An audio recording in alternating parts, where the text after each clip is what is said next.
નમસ્કાર મિત્રો, આપ સૌનું સ્વાગત છે ગુજરાતી વાણી ચેનલ પર। હવામાન વિભાગે આગામી 3 દિવસ માટે ભારેથી અતિભારે વરસાદની આગાહી કરી છે। આ પ્રસંગે ચાલો વિગતવાર જાણી લઈએ કે કયા વિસ્તારમાં કયો એલર્ટ છે અને ખેડૂતો અને સામાન્ય નાગરિકો માટે આનો શું અર્થ થાય છે। આજે દક્ષિણ ગુજરાત માટે રેડ એલર્ટ જાહેર કરાયું છે।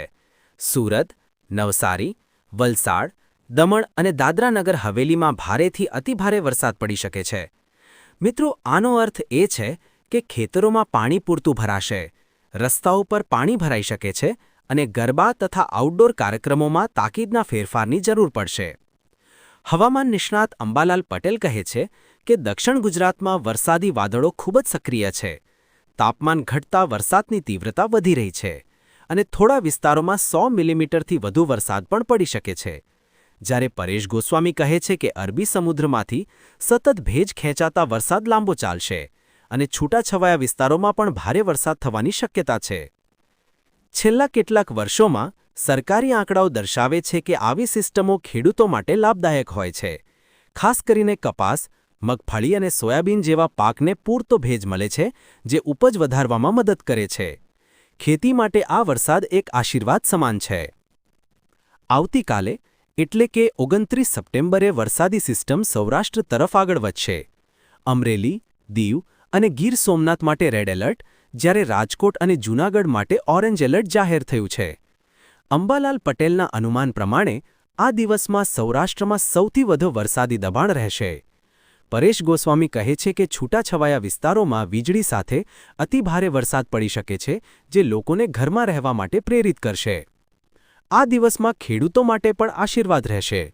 ખેતીકામ માટે પાણી પૂરતું મળે છે, જમીન ભેજવાળું થાય છે અને પાકના મજબૂત વિકાસની શક્યતા રહે છે।